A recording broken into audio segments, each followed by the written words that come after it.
แม่ฮู้แล้วหวาห้านลิ้นนมแม่ของพวกเฮามีแอปให้สั่งเครื่องแล้วเด้อ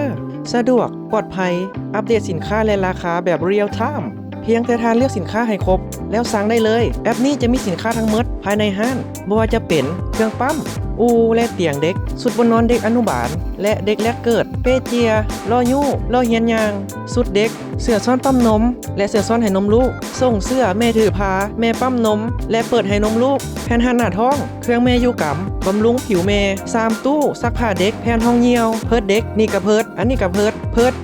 โอ้ยจังแม่นหลายปึ้มนิทานบัตรคำศัพท์โปสเตอร์อันนี้จะเป็นโซนอาบน้ำกันยุงเบิ่งแยงสุขภาพเด็กโลชั่นส่วนอันนี้จะเป็นโซนวิตามินเด็กและผู้ใหญ่อันนี้จะเป็นโซนผ้าอ้อมและผ้าตุ้มเด็กอันนี้เครื่องนึ่งอันนี้แวดูด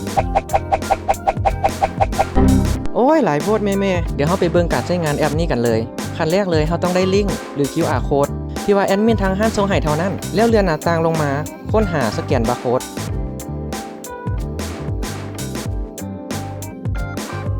หลังจากเข้าไปแอปแล้วแอปมันจะให้กด Access ครั้งหนึ่งหลังจากที่เรา Access ครั้งนี้แล้วครั้งต่อไปเราก็จะเข้าในแอปเลยหน้าต่างแอปก็จะเป็นประมาณนี้มันจะมีหมวดหมู่จัดเซตแบรนด์ค้นหาสินค้ากระตา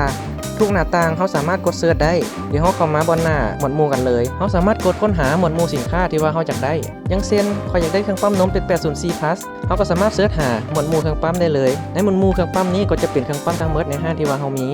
เลื่อนขึ้นไปช่องหาเครื่องปั๊มนมยู5เป็น 804 plus แล้วเขาก็กดเข้าไปอยู่ในหน้านี้เขากดบนกระตาข้างหนึ่ง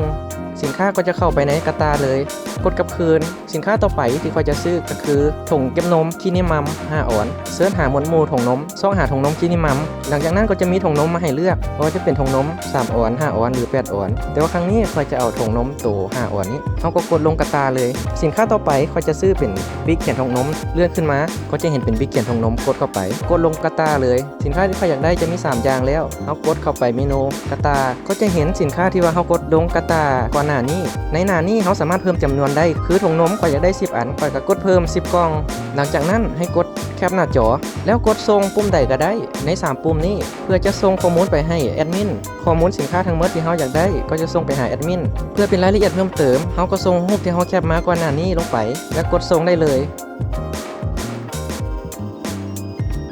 เพียงซ้ำนี้การสั่งซื้อของแม่ๆก็จะสำเร็จแล้ว